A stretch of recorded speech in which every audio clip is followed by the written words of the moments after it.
हो गए हैं। कन्हैया 5 वर्ष के हो गए हैं।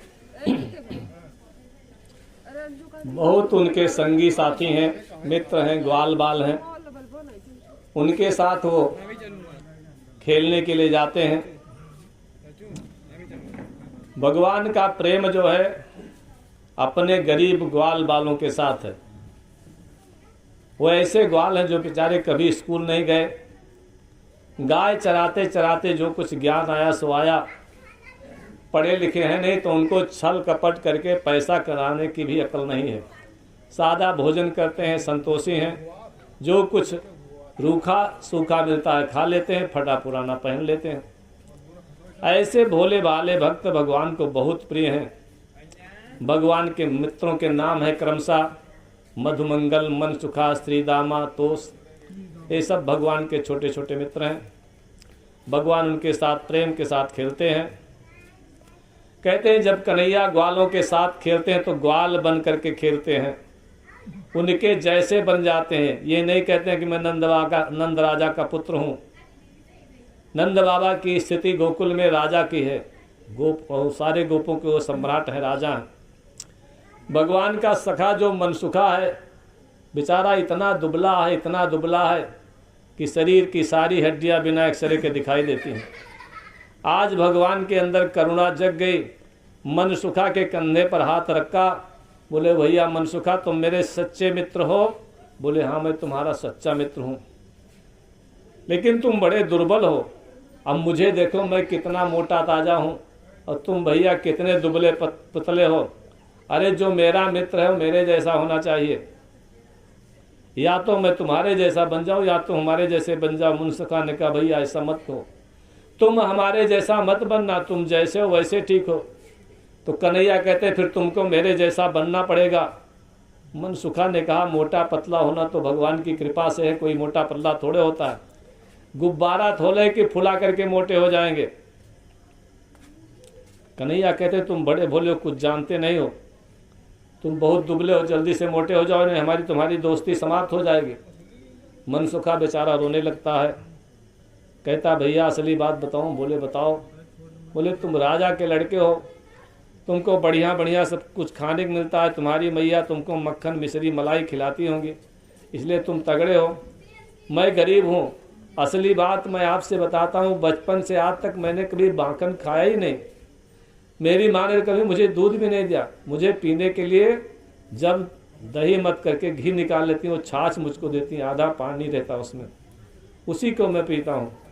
दूध मैंने कभी पिया नहीं, मक्खन मैंने खाया नहीं, तो फिर तगड़ा मैं कैसे हो जाऊँ? मैं बहुत गरीब हूँ। कन्हैया ने कहा तुम्हारी माँ तुमको मक्खन दूध क्यों नहीं देती?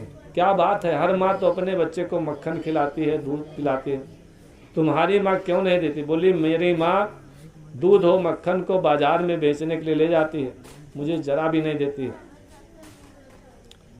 कन्हैया ने कहा तो क्या होना चाहिए? बोले महाराज अगर कोई 2-3 महीना मुझे रोज मक्खन खिलावे, दूध पिलावे, घी खिलावे तो मैं तुमसे ज़्यादा मोटा ताज़ा हो जाऊंगा।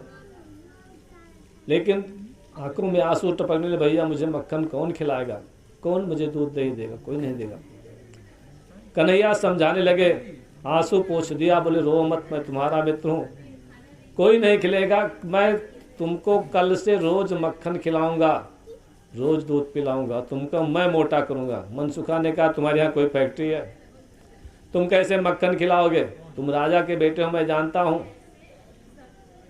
बहुत बड़ी कृपा करोगे तो महीने में 1 बार 2 बार 3 बार मुझे अपने घर का मक्खन खिला दोगे, सही है, लेकिन रोज मक्खन कैसे खिलाओगे? 1-2 बार खाने से कुछ नहीं होगा।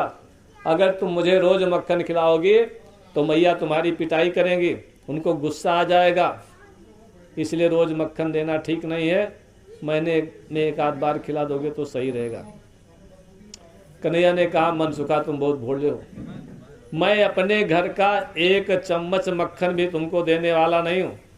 मैं तो बाहर से कमाई करूंगा, बाहर ही तुमको खिला दूंगा, तुमको घर नहीं ले जाने दूंगा।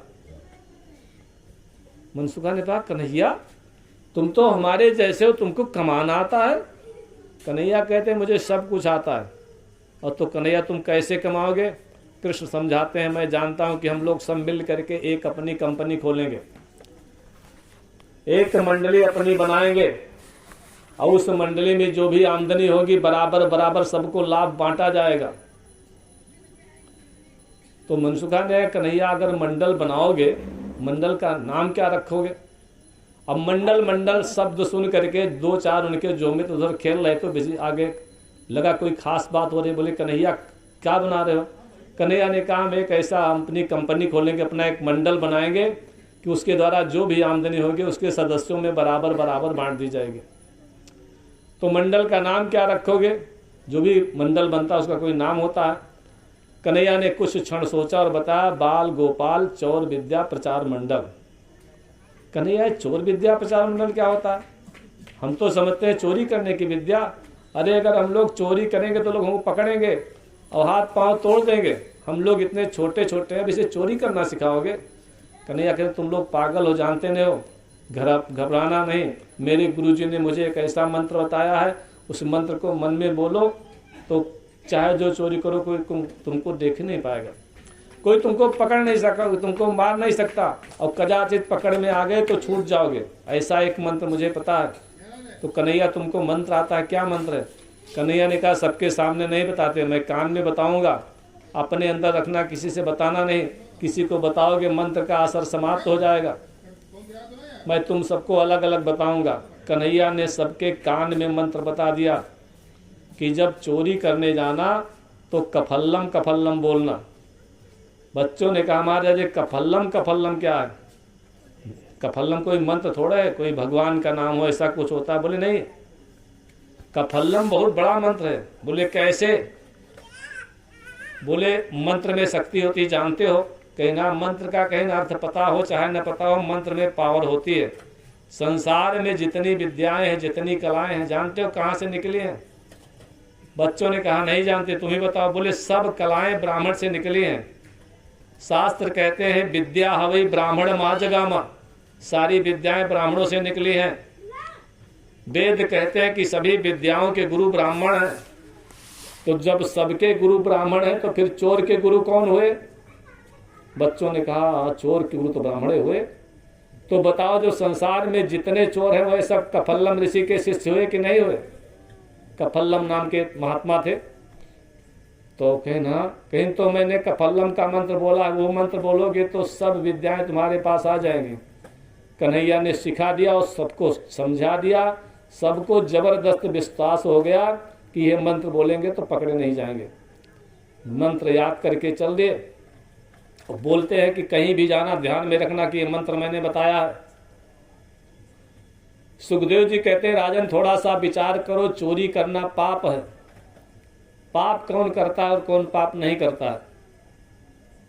शंकराचार्य जी कहते हैं कि पाप वो करता है जो अपने मलमूत्र से भरे हुए शरीर के साथ खेलने में आनंद लेता है, और पाप उसी का छूट जाता है जो भगवान के साथ खेलता है, जो भगवान के नाम में रखता है।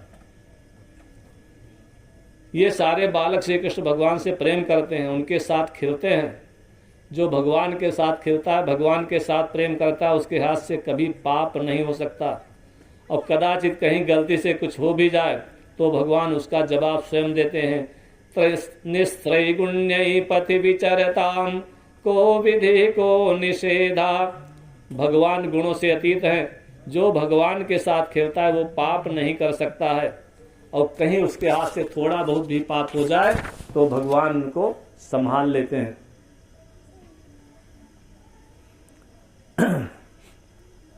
सुखदेव जी कहते हैं अगर राजन आपके अंदर भी इच्छा हो कि हम भी आज से कफल्लम मंत्र का प्रयोग करेंगे तो उसके पहले एक शर्त जो की है, शर्त लगी हुई है। शर्त कौन सी है? कि मुझे आज से भगवान के साथ खेलना है, किसी मनुष्य के साथ नहीं खेलना है।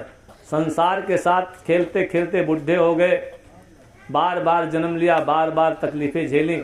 एक बार भगवान के साथ खेल करके देखो। राजन कहते हैं महाराज भगवान के साथ कैसे खेला जाता है?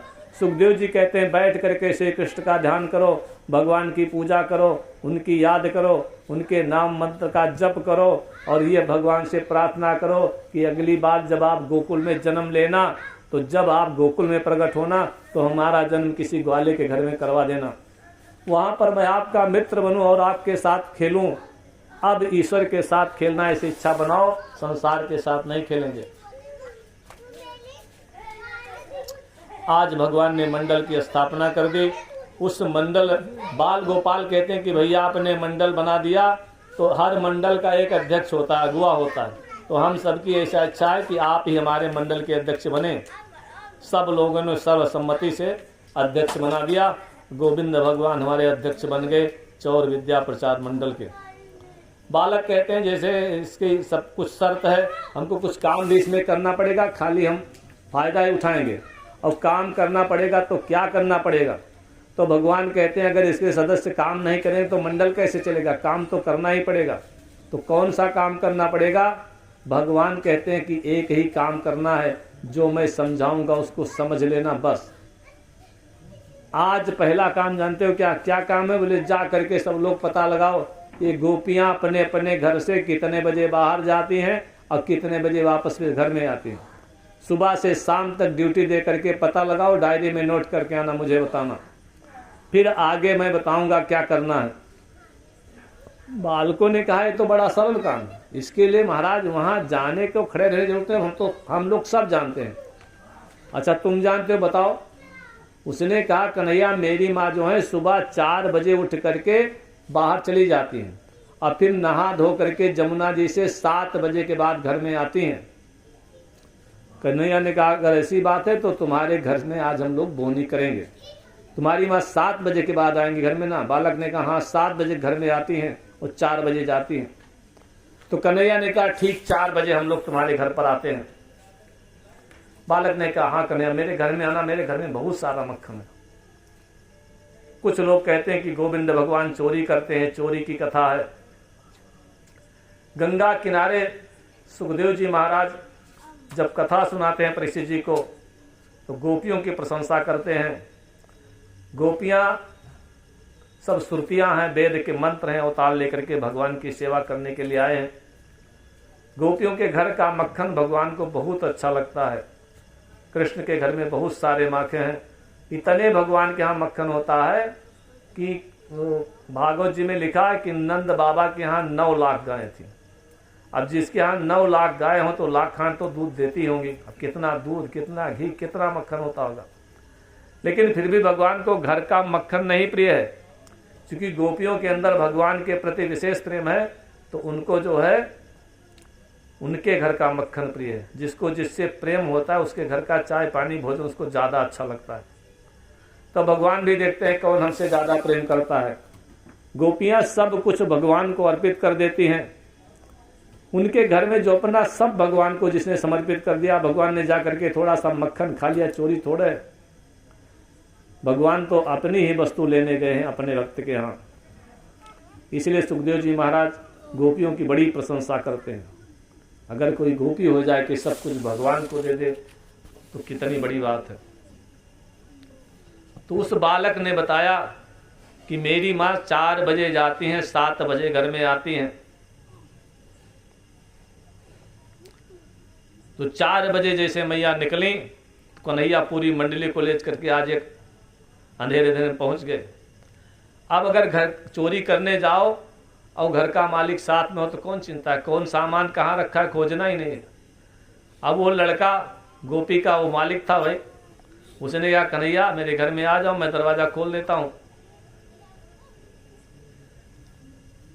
गोपियां दरवाजा खोल दिया गया। आराम से कन्हैया वहां अपने साथियों को मक्खन खिलाते हैं, खुद खाते हैं। गोपियां रोज भगवान का दर्शन के लिए करने के लिए एक एक जो है शिकायत लेकर के जसोदा मैया के यहाँ जाती हैं। कभी जाती हैं जसोदा मैया से कहती है मैया तुम्हारा कन्हैया बड़ा तूफान करता है। जसोदा ने कहा मेरा कन्हैया, मेरा कब से हो गया? तुम सबके आशीर्वाद से पैदा हुआ, पूरे गांव का मालिक है, तुम सबका बालक है, अपने घर में कोई तूफान करता है? अगर तुम्हारे घर में गया तुम्हारा बालक और कुछ गड़बड़ के तो डांट दो। एक गोपी ने कहा मैया क्या डांट दे, मैंने एक दिन समझाने का प्रयास किया, डांटने की कोशिश करी तो मुझे ही डांटने लगा। जानते हो कल क्या हो, मेरे घर में गया था, बड़ा तूफान किया। मैं उसको पकड़ने के लिए दौड़ी, लेकिन इतना तेज दौड़ता है मैया कि मैं तो दूर दूर ही रह गई। और जब काफ़ी दूर में चली गई, थक गई, खड़ी हो गई, तो खड़ा हो गया, फिर अंगूठे से इशारा करके हंसने लगा, कहता ले पकड़ लो पकड़ लो। अब मैं कैसे पकड़ लूं उसको? दूसरी सखी से जसोदा मैया पूछते हैं तुम्हारे घर में कौन सा तूफान क्या, तुम भी तो शिकार लेकर के आई हो। गोपी ने कहा मैया जब वो कल मेरे घर में आए, जानती हो क्या हुआ? गायों के लगाने का वक्त नहीं हुआ था दूध निकालने का, तो भी सब बछड़ों को खोल के छोड़ दिया, बछड़े सारा दूध पी गए। सुखदेव जी कहते हैं राजन, भगवान की कृपा हो तो भगवान की लीला समझ में आती है। दूध दुहने का समय होने, जब दूध निकालने का समय हो तब बछड़े को जो छोड़ता है वो तो साधारण ग्वाला है। ऐसे ग्वाले की कथा गंगा किनारे नहीं होती, लेकिन दूध दुहने का समय हुए बिना जो असमय बच्चों को छोड़ देता है दूध पीने के लिए, वो जो है सारे संसार को बंधनों से छुड़ा देता है। ऐसे भगवान की कथा गंगा जी के किनारे परीक्षित जी महाराज जो है करते हैं। भगवान ऐसे ऐसे नाना प्रकार की लीलाएं करते रहते हैं। कहते हैं कि जो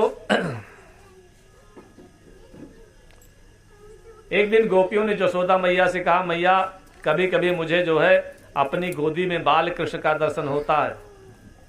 एक दिन मुझे अपने बिस्तर पर लगा कि बाल कृष्ण लेटे हुए हैं, तो मैं उन्हीं के पास लेट करके सो गई।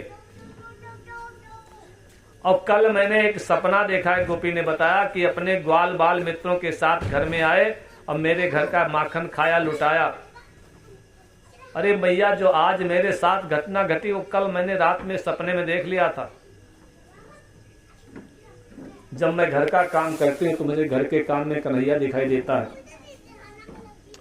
एक गोपी कहती मैया मैं तो कन्हैया से बिल्कुल भी प्रेम नहीं करती, लेकिन मेरे साथ वो बड़ी प्रेम करता है, बहुत मुझे चाहता। और एक दिन तो मैया उसने मेरी ऐसी लाज बचाई, अगर वो ना होता तो मेरी इतनी पिटाई होती कि जो है मेरे हाथ पांव सब टेढ़े मेढ़े हो जाते। कन्हैया ने कहा उसने छोटा सा बच्चा तुम्हारी क्या मदद कर दिया, क्या हो गया तुमको? कल तक तो तुम शिकायत लेकर के आती थी। उस गोपी ने कहा मैया आज मुझे मार पड़ने वाली थी, कन्हैया ने मुझे बचा लिया। आप तो जानती हो कि मैया मेरे ससुर जी बड़े गुस्सैल स्वभाव के हैं, बहुत जल्दी क्रोध आता है।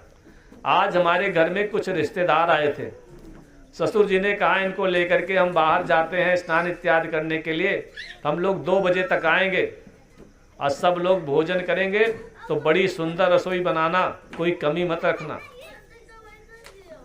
भैया मेरी तो आदत ऐसी पड़ गई, जब भी भोजन बनाती हूँ तो मैं वही एक गीत गाती रहती हूँ, हरे कृष्ण कृष्ण कृष्ण हरे हरे। रोटी बनाती हूँ मेरा जब चलता रहता है, घी लगाती हूँ जब चलता रहता है, परोसने के लिए जाती हूँ तो भी कन्हैया का ही ध्यान रहता है। शास्त्र कहते हैं कि पति की बुद्धि सुधारना पत्नी के हाथ में है। बहुत पवित्रता से रसोई बनानी चाहिए। रसोई बनाने वाला पवित्र हो और रसोई खाने वाला भी पवित्र हो।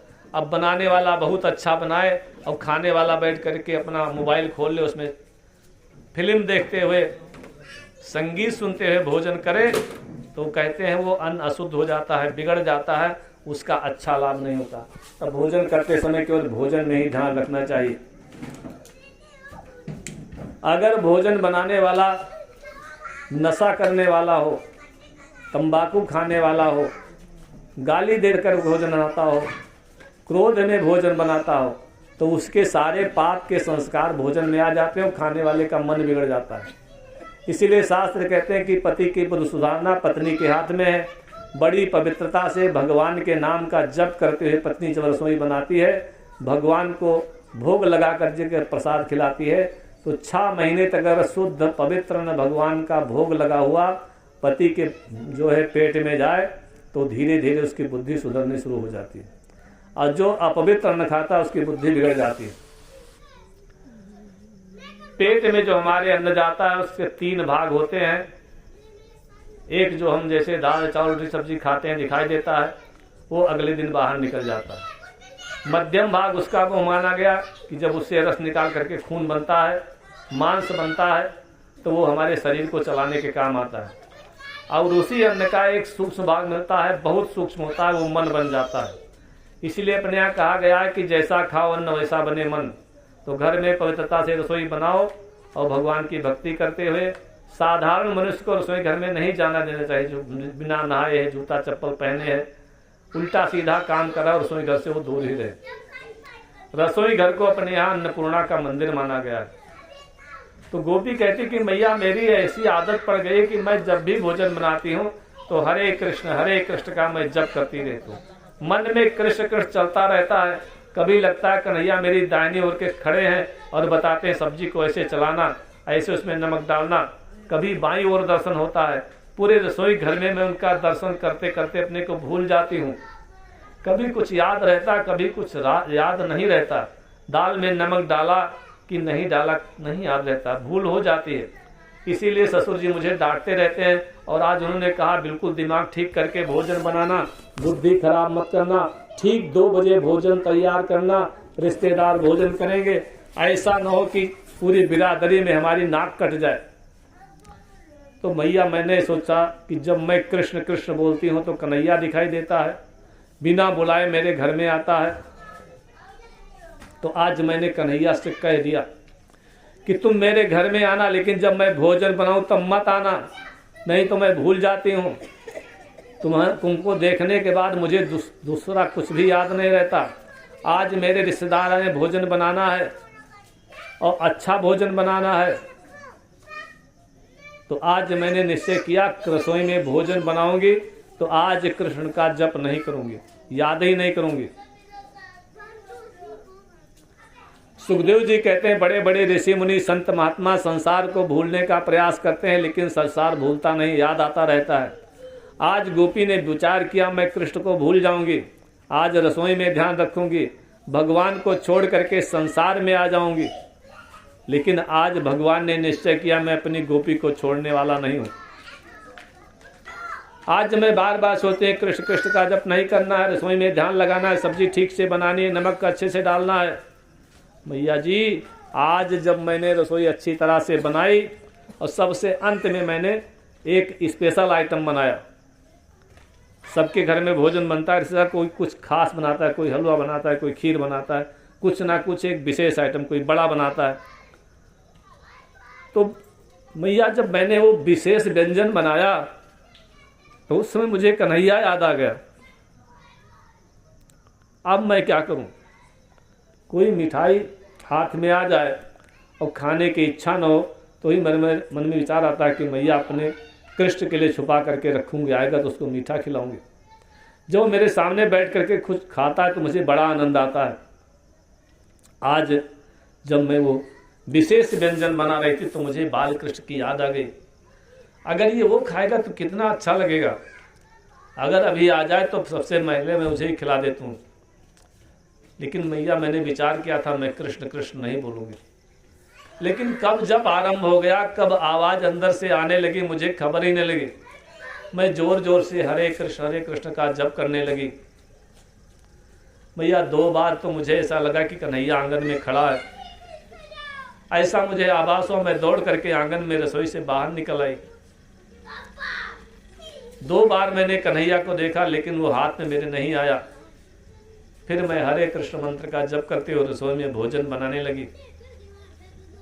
मैं सोचती हूँ कन्हैया अगर आ जाएगा तो उसको ये विशिष्ट व्यंजन बहुत अच्छा लगता है, मैं बड़े प्रेम से खिलाऊंगी। वही लोग तो 2 बजे के बाद आएंगे, अभी कौन सी जल्दी है। फिर मैं साफ सफाई कर लेती हूँ। यही दिमाग में विचार आया है कि जो खीर प्रसाद मैंने बनाया है, बड़ी सुंदर खीर बनाई थी मेवा डाल करके, पहले कन्हैया को खिला दूँ तब चाहे जो खाए। तो मैया आज जप करते करते मैं भूल गई, जितनी उसमें शक्कर डालनी थी उतना ही मैंने नमक डाल दिया। जसोदा चौंक गई, फिर क्या हुआ। गोपी ने कहा मैया कन्हैया ने मुझे आज बचा लिया, आज तो मुझे मार पड़ने वाली थी। कन्हैया तो नहीं आया लेकिन 2 बजे के बाद ससुर जी संबंधियों के साथ आ गए। मैंने रसोई को थाली में निकाला भोजन को और अपने ठाकुर जी को भोग लगाया। फिर मैंने सभी को भोजन परोसा। मैया मैं क्या कहूँ, संबंधी लोग बड़े प्रसन्न हुए, बड़ी प्रशंसा करने लगे। कितना सुंदर बनाया है भोजन, इतनी सुंदर खीर तो हम लोगों ने कभी जिंदगी में नहीं खाई। मैया उस भोग में मैंने तो राम रस डाल दिया था, लेकिन उसका एक एक कण भगवान के नाम जप से संयुक्त था और भगवान का नाम अमृत से भी अच्छा, ये मैं आज जान पाई, आज तक नहीं जानती थी। आज तुम्हारे बाल कृष्ण ने मेरी लज्जा रख ली, सभी बड़े प्रसन्न हुए। मैया मैं क्या कहूँ, आज तक मेरे ससुर जी ने कभी मेरे भोजन की प्रशंसा नहीं की, लेकिन आज तो प्रशंसा करते थकते ही नहीं है कि ये बहू नहीं आई मेरे घर में, साक्षात लक्ष्मी आई है। तभी जब से इसके चरण हमारे घर में पड़े मैं बहुत सुखी हो गया। कितना सुंदर रसोई बनाती है, सब लोग मेरी प्रशंसा करने लगे। मुझे भी ऐसा लगा कि आज मैंने वास्तव में बहुत अच्छा भोजन बनाया। तो सब लोगों ने खूब भरपेट करके भोजन किया। मैया जी सब लोग जब भोजन कर गए, अंतिम में मैं भोजन करने के लिए बैठी तो मुझे याद आया कि उसमें तो मैंने शक्कर वाला डिब्बा खोला ही नहीं था। नमक वाले डिब्बे से मैंने भरपूर नमक डाल दिया था, राम रस। मैया जब मैंने उसको उठा करके अपने मुंह में डाला तो एक कौर भी नहीं खा सकी, इतना ज़्यादा नमक था। मुझे बिल्कुल भी अच्छा ही नहीं लगा। मैं सोचती रह गई कितने लोगों ने कैसे भोजन किया होगा, इसमें तो मैंने राम रस डाल दिया, मैं नहीं खा पा रही हूँ, उन लोगों ने कैसे खाया। मैया कन्हैया ने मेरी राज रख ली, कैसे वो राम रस उन लोगों को मीठा लगा मैं नहीं जान पाई। जसोदा ने कहा सखी तुम बड़ी भोली हो, मैं तुम लोगों को शिक्षा देती हूँ, आज जाओ और आज के बाद ध्यान रखना तुम्हारे घर का कोई नुकसान नहीं होगा। कैसे नहीं होगा? बोली जब तुमको ऐसा लगे कि आज कन्हैया आने वाला है तो घर में मक्खन का एक टुकड़ा मत रखना, मिठाई मक्खन ले जा करके मैके में रखाना। जसोदा जी ने इसलिए कहा क्योंकि गोपियों का मैका भी वहीं था और उनके ससुराल भी वहीं थी, सब उसी गांव में ब्याह शादी होती थी। जैसे अपनी अभी परंपराएं विंध्याचल में जाइए तो विंध्याचल में अभी विंध्याचल के लड़कियों की शादी विंध्याचल में ही होती है, बाहर लोग नहीं करते हैं। उनके यहाँ एक कथा प्रचलित है कि विंध्याचल की लड़की और वृंदावन की गाय कर्म फूटे जो अंते जाए। तो विंध्याचल में तो ऐसे यहाँ जो गोकुल में था, ग्वाल बालों की रिश्तेदारियां उसी गांव में थी। तो बोले कि अपने मायके में जाकर के रखाना, जब आकर के चला जाएगा तो शाम को ले आना। तुम्हारे घर में कन्हैया इसलिए जाता है, उसको अच्छा अच्छा खाने को मिलता है तो बार बार जाता है। 2-4 बार जब खाली हाथ लौटेगा दोबारा नहीं जाएगा।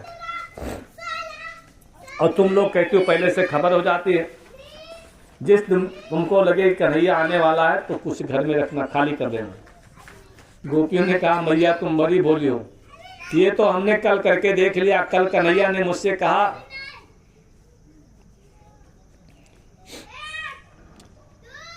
कल कन्हैया जब मेरे घर के पास से गुजरा, उसके साथ उसके ग्वाल बाल थे, मित्र थे, मेरे घर के सामने खड़ा हो गया। मुझे देख करके हंसने लगा। मुझे कहा कन्हैया क्यों हंसी उड़ा रहे हो, क्या बात है? कन्हैया ने कहा कल तुम्हारा नंबर है, कल तुम्हारे घर में आना, तैयारी करके रखना। भैया ऐसा उसने कहा। मैं भी बड़ी चालाक हूँ, मैं समझती हूँ वो झूठ बोलता नहीं। उसने कहा तो जरूर आएगा। तो मेरे घर में जितनी मिठाई थी, मक्खन था, सब मैंने अपने मायके भेज दिया। घर में खाने के लिए कुछ भी नहीं रखा।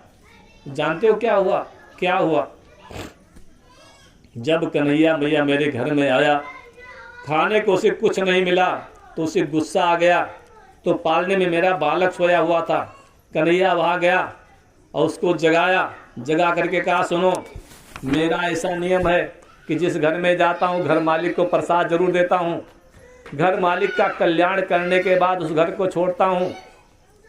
और तुम्हारी माँ ने तुम्हारे घर में कुछ रखा नहीं, तुमको क्या प्रसाद दूँ? अरे मैया वो कहता है ले प्रसाद, ले प्रसाद कह करके बालक को जोर जोर से चुटकी काटने लगा। मेरा बालक बेचारा जोर जोर से रोने लगा। जब रोने लगा कन्हैया भाग गया। घर में खाने को न रखो तो बालकों को रुलाता है, याति उपक्रोश तो कान। इस प्रकार से भगवान की लीलाएं होती रहती हैं। जसोदा जी ने एक दिन कन्हैया को गोद में बैठाया। अब बोला बेटा तुम चोरी क्यों करते हो? चोरी करना अच्छी बात तो है नहीं। कन्हैया ने कहा मैया मैंने चोरी आज तक कभी की नहीं। अरे इन गोपियों के जो बच्चे हैं वही सब चोरी करते हैं, झूठ मूठ में मेरा नाम लिखाते हैं, मैंने कभी चोरी नहीं किया। अरे मेरे घर में मक्खन मिश्री की कमी है क्या? कहें तो पूरे गोकुल को मक्खन खिला सकता हूं अपने घर से। कन्हैया की बात सुन करके जसोदा जी हंसने लगी। गोपियों से कहा देखते हो ये कहता है कि मैं चोरी नहीं करता, तुम लोग इसका झूठा नाम लेती हो। तो अब क्या किया जाए? जसोदा जी ने कहा रंगे हाथ पकड़ करके लाओ, फिर देखो न भाग पाएगा न कुछ बोल पाएगा, फिर उसको ठीक से दंड दूंगा। वही एक गोपी थी, उसका नाम था प्रभावती। उसने कहा मैया ऐसी बात है तो कल मैं इसको पकड़ करके लाऊंगी। बड़ी शक्तिशाली है, मजबूत गोपी है। उसने कहा पकड़ के लाऊंगी, भाग नहीं पाएगा। जसोदा मैया ने कहा बिल्कुल पकड़ के ले आना और फिर मैं उसकी अच्छे से सेवा करूंगी। ऐसा करना जब थोड़ा मक्खन खा ले तब लाना, मुख में मक्खन लगाओ, सबूत जरूर होना चाहिए। प्रभावती ने प्रतिज्ञा कर लिया, मैं कन्हैया को कल पकड़ करके ले करके जाऊंगी। प्रभावती सब अपने घर जाने लगी। रास्ते में कन्हैया दौड़ करके मिल गए। हे प्रभावती, हे प्रभावती। प्रभावती पीछे घूम करके देखती है कौन बुलाता है। देखा कन्हैया। बोली मैं बड़ी हूं, मैं तुम्हारी काकी लगती हूं। काकी कहने में लज्जा आती है क्या? मेरे नाम से बुलाते हो तुम 5 साल के बच्चे।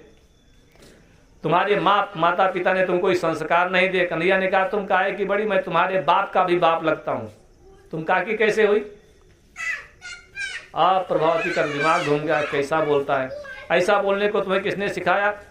कन्हैया कहते हैं मुझे कौन सिखाएगा, मैं तुम्हें कहने के लिए आया हूँ, कल तैयारी करके रखना, तुम्हारे घर में आने वाला हूँ। मैं कभी झूठ बोल के नहीं आता, चेतावनी देके तब आता हूँ। प्रभावती ने कहा सही है, कल आना और कल मैं तुम्हारी ऐसी सेवा करूंगी चोरी करना भूल जाओगे। तब प्रभावती अपने घर में खूब सजा देती हैं, मिठाई भर भर के बढ़िया बढ़िया बना करके रख दिया, मक्खन ताज़ा निकाल करके रख दिया और उसके बाद छुप करके बैठ जाती है पलंग के नीचे। सोचती है कि देखेंगे आखिर चोरी करता किस तरह से। कुछ मक्खन नीचे रखा है मटकी में, कुछ जो है ऊपर लटका दिया रस्सी में। निश्चित समय पर हमारे गोविंद भगवान ग्वाल बालों के साथ आए और बच्चों को समझा दिया कि आज बिल्कुल चैलेंज वाला मामला है, सब लोग बराबर कफल्लम वाले मंत्र का जप करते रहना, जिससे हम लोग पकड़ने जाने से आज मंत्र की परीक्षा है, देखें क्या होता है। प्रभावती नीचे से देखती है, मित्रों को उसने कुछ मंत्र बताया, लोग कुछ मंत्र बोल रहे हैं। कन्हैया मकान के अंदर घुसे, सूंघते हैं तो बोले भैया भाइयों। बच्चों ने कहा क्या, मुझे किसी की यहाँ पर सुगंध आ रही है, लगता है कोई यहाँ छुपा हुआ है। प्रभावती बेचारी पलंग के नीचे छुप करके बैठी थी, चादर खींच लिया उसने, सोचती इसको मेरी सुगंध कैसे आ गई, कितना इसका दिमाग तेज है। खैर कोई बात नहीं, चोरी करनी तो फिर मैं इसको पकड़ती हूँ। कन्हैया ने बच्चों के ऊपर बच्चे के ऊपर बच्चे खड़ा किया, नीचे वाला मक्खन छुआ नहीं, जो ऊपर हांडी में लटका हुआ था शिकार पर, तो उसको निकाला। मित्रों को मक्खन बांट के खिलाते हैं। सुखदेव जी कहते हैं भगवान जब चोरी करने के लिए किसी के घर में जाते हैं तो घर की खिड़कियों पर बंदर आकर के बैठ जाते हैं। भगवान बंदरों को मक्खन खिलाते हैं, सोचते में रामावतार वाले भक्त हैं, इन्होंने रामावतार में मेरे लिए राक्षसों के साथ युद्ध किया था, पेड़ के पत्ते खा करके बेचारा जीवन बिताते थे, मैंने इनको कुछ खिलाया नहीं, मेरे पास कुछ था ही नहीं, तो आज सोचते इस जन्म में कम से कम इनको माखन में से खिला करके इनका पेट भर दे। बंदर परम वैष्णव होते हैं, शुद्ध शाकाहारी सतोगुणी। प्रभावती देख रहे हैं कि तो अपना खाया, अपना नहीं खाया, बच्चों को खिलाया, साथियों को पहले खिलाया, उसके बाद बंदरों को खिलाया, और उनके मन में बार बार हुआ किसी तरह से खुद भी खाएं तो तुम्हें पकड़ूं। कन्हैया बंदरों को मक्खन खिलाते हैं। अभी कन्हैया ने मक्खन खाया नहीं, सबको खिला खिला करके थोड़ा सा फिर अपने मुंह में लगाते हैं। बच्चों ने कहा कन्हैया तू हमको मक्खन खिलाता क्यों नहीं खुद खाता है। सब बालक मिल करके थोड़ा थोड़ा मक्खन कन्हैया को खिलाने लगे। अब तो कन्हैया के मुंह में मक्खन लग गया ठीक से। प्रभावती अब खुश हो गई, अब कन्हैया ने मक्खन खाया है, अब ज्यादा नहीं खा पाएगा, हांडी फोड़ेगा, और हांडी फोड़ने के लिए पहले मैं निकल करके बाहर इसको पकड़ लेता हूँ। धीरे से जो है दबे पांव बाहर निकलती है। बालकों को लगा तो प्रभावती निकल रही है। धीरे से कहते कन्हैया तू कहता था मुझे किसी की सुगंध आती है। अरे नीचे काकी चुप करके बैठी थी, देख रही थी। भाग कन्हैया भाग। सब बच्चे निकल करके दनादन भाग गए। कन्हैया सोचते हैं अब काकी आई तो आई, अब क्या करने वाली हैं, देखते हैं क्या होता है। और तन करके खड़े हो गए। प्रभावती जी दौड़ करके पहुंची, हाथ पकड़ लिया। अब कन्हैया बेचारे डर गए, डराना चेहरा बना लिया। बोले मैं बहुत डरता हूँ प्रभावती, मैं तुम्हारे हाथ पड़ता हूँ, मैं तुम्हारे चरण पड़ता हूँ, मुझे छोड़ दो, मुझे छोड़ दो। अरे मेरी मैया मेरी बहुत पिटाई करेगी, मैं तुम्हारे मालिक की कसम खाता हूँ। प्रभावती ने डांटा, मेरे मालिक की कसम खाए खाते हैं? मेरे मालिक की कसम, मैं अपने बाप की कसम खा। कन्हैया ने कहा नहीं पसंद तो मैं फिर तेरे बाप की कसम खाता हूँ। मेरे बाप की कसम खाए खाते हो? आज से मैं तुम्हारे घर में नहीं आऊँगा, केवल आज छोड़ दो। नहीं छोड़ूंगी, आज तो मेरे हाथ में आया है। आज तुम्हारी माँ को मैं विश्वास दिला करके रहूंगी, तुम्हारी माँ कभी आज तक मानी नहीं। बालकृष्ण बहुत मनाते हैं, आंखों से आंसू टपकाने लगते, खूब नाटक करते हैं। प्रभावती ने नहीं छोड़ा। प्रभावती का लड़का भी 4-5 साल का बालक है, वो भी भगवान के मंडल में चोरी वाले में शामिल था। उसने देखा कि मेरी माँ ने कन्हैया को पकड़ लिया है। वो माँ को प्रणाम करता है, मैया मेरे लाला ने चोरी नहीं की है। कल रात्रि को कन्हैया को मैंने निमंत्रण दिया था कि मेरे घर में आना और मक्खन खा करके जाना। अब मैया मैंने इसलिए कहा था क्योंकि जब भी मैं इसके घर में जाता हूँ जसोदा मैया मुझे मिठाई खिलाती है। तो मेरे मन में आया कि मेरी माँ तो कन्हैया को कभी बुलाती नहीं, तो मैंने कन्हैया को बुलाया कि मेरे निमंत्रण से आया है, चोरी करने थोड़े आया। तुमको जो भी सजा देनी है मैया मुझे दे दे, मुझे मार दे, लेकिन मेरे लाला को छोड़ दे। अब क्या करे? आज तो मंडल के अध्यक्ष महोदय पकड़ लिए गए। अब पूरी कंपनी बैठ करके रो रही है। 3 साल के, 4 साल के, 5 साल के, 6-7 साल के बालक हैं। सब सिर पर हाथ पर सिर रख करके गर्दन लटका के बैठ गए, चिंता में है क्या हुआ। बेचारा हमारे लिए तो चोरी करता था, इसको क्या कमी थी? हमारे लिए मक्खन हमको खिलाता था चोरी करके, और मेरी माँ ने इसको पकड़ लिया। फिर उसका लड़का कहता प्रभावती का मैया लाला को छोड़ दे, जसोदा मैया इसको बहुत मारेगी। प्रभावती विचार करती हैं कि जसोदा मैया अगर कन्हैया को मारेगी तो मुझे भी सहन नहीं होगा, मारने लगेगी तो मैं उनके हाथ पकड़ लूंगी। पिटाई नहीं करना है, मेरा बालक है, मारना नहीं। प्रेम बहुत है लेकिन बाहर से क्रोध का नाटक करती हैं। अरे कुछ नहीं, आज मैं इसको पकड़ करके ले जाऊंगी, इसके पिटाई करवाऊंगी। बालक कहता है मैया तू मुझे मार, मुझे उल्टा लटका दे, 2 महीना तू मुझे मक्खन मिश्री मत देना, लेकिन केवल एक बार आज के दिन मेरे मित्र को छोड़ दे। प्रभावती ने कहा भाग जाओ, नहीं छोड़ूंगी। बालकों को बड़ा दुख हुआ। कन्हैया आंख से संकेत करते हैं मैं आगे आगे चलता हूँ, तुम लोग मेरे पीछे पीछे आना। आज मैं इसकी वो स्थिति बनाऊंगा कि जिंदगी में याद करेंगे। बालक होशियार तो ही है, मंत्र का जप करते हुए चल रहे, पता नहीं कौन लीला आज हो जाए। प्रभावती भगवान का हाथ पकड़ करके चलती हैं। और पहले जमाने में अपने यहाँ एक परंपरा थी घूंघट निकालने की, तो लंबा सा घूंघट निकाल रखा है। और मार्ग में उसकी सखी मिलती है प्रभावती की। सखी ने कहा प्रभावती सावधान हो जाना, ये बड़ा चंचल है, कोई न कोई चाल जरूर चलेगा, ऐसा न कहे चुपके से भाग जाए। प्रभावती ने कहा मैंने कस के इसका हाथ पकड़ा है, अकड़ करके चल रही कन्हैया को पकड़ के लाई है। कहते हैं जब घमंड आ जाता है तो चाल ढाल सब बदल जाती है। प्रभावती भूल गई, उसके दिमाग में आया मैं श्री कृष्ण को पकड़ करके चलती हूँ। तो जब पकड़ करके चलने लगी तो भगवान का ध्यान हट गया, अपने आकर के मैं कितनी पावरफुल हूँ, कितनी सियानी, कितनी बुद्धिमान हूँ। इस बालक को मैंने पकड़ लिया, आज तक पूरे ब्रजमंडल में कोई पकड़ ही नहीं पाया। ऐसा ऐसा दिमाग में बात आ गई, भगवान को भूल गई, अपनी जो है कारीगरी याद आने लगी। रास्ते में कोई बूढ़ा मिलता है, ससुर लगता है, कुछ लगता है, थोड़ा घूंघट और लंबा कर लेती है, एकदम दिखाई नहीं दे, जमीन पर देखती हुई चल रही हैं। मन में दिमाग करते हैं, दिमाग में बात चल रही है, आज जसोदा जी इसकी अच्छी खातिर करेंगे।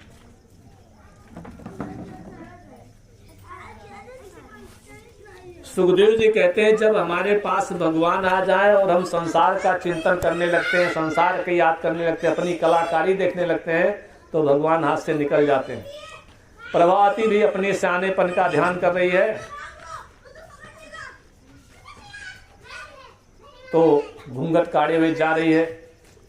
कुछ दूर चली गई तो बालकृष्ण ने कहा मैया काकी मैं तुम्हारे साथ चलने के लिए सच्चे मन से तैयार हूँ, लेकिन तुमने मेरा हाथ बहुत जोर से पकड़ा है, मेरा हाथ दर्द करने लगा।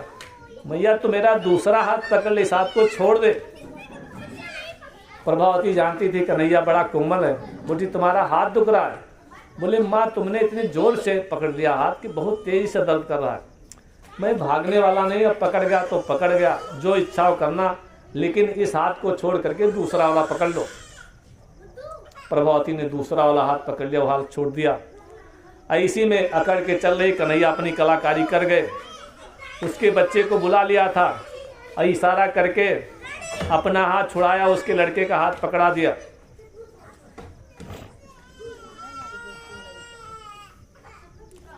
कन्हैया तो मुक्त हो गए। प्रभावती अपने बालक का हाथ पकड़ करके घूंघट काढ़े हुए चलती जा रही है, आकड़ करके चलती है। ये भी ध्यान नहीं दिया कि मैंने किसको पकड़ा है, अपने बालक का हाथ पकड़ करके जाती है। कन्हैया पीछे वाले रास्ते से दौड़ करके अपने घर पहुंच गए। जसोदा मैया ने कहा बेटा दौड़ते हुए कहाँ से भाग रहे हो?